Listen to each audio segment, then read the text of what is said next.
జింకానా క్లబ్‌ని స్వాధీనం చేసుకుంటానంటోంది అమిత్ షా గాదు, లేపోతే మోడీ గాదు. ప్రభుత్వం. ఆళ్ళు పన్నులెగ్గొట్టడం ఒక ఎత్తు. బట్ దీంట్లో మరొక కోణం బయటకొచ్చింది. సీఐఏ ఆ క్లబ్బు వేదికగా కార్యకలాపాలు నడుపుతోంది అన్నటువంటిది గతంలోనే బయటపడింది. ఒక 50 ఏళ్ల క్రితం దాన్ని మూసేశారు. ఆ కారణంగానే ఇండియన్ గవర్నమెంటే మూసేసింది. బీజేపీగా ఏదో అప్పుడు బీజేపీ లేదు అధికారంలో గానీ అసలు పార్టీనే లేదు కాంగ్రెస్ హయాంలోనే.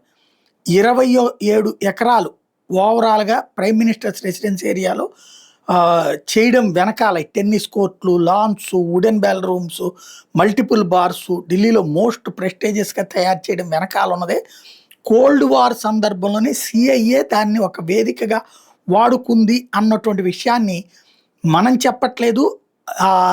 దీనికి సంబంధించి ఒక పుస్తకం రాయబడింది.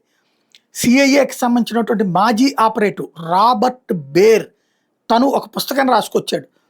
2002 దాకా కూడా అదే సీఐఏకి హెడ్ క్వార్టర్ లాగా నడిచింది ఢిల్లీ జింకానా క్లబ్బు. భారతదేశంలోని ముఖ్యమైనటువంటి అధికారులు అందరూ అక్కడికి వస్తూ ఉండటం వల్ల ప్రతి రహస్యము అమెరికాకి ఈజీగా తేలిపోయేది అన్నటువంటి విషయం ప్రధానంగా ప్రొజెక్ట్ చేసుకొచ్చారు. ఏదైతే T-72 సోవియట్ బిల్ట్ బ్యాటిల్కి సంబంధించినటువంటి అంశంలో కూడా అప్పట్లోనే సమాచారం దీని నుంచినే వచ్చిందన్న విషయం అతను చెప్పుకొచ్చాడు. ఆర్మీ అధికారులు కూడా అక్కడ బార్కు వస్తుంటారు. వాళ్ళని జాగ్రత్తగా సీఐఏ హనీ ట్రాప్లు కూడా చేసిందన్నది అతను రాసినటువంటి నివేదిక ద్వారా తెలిసింది.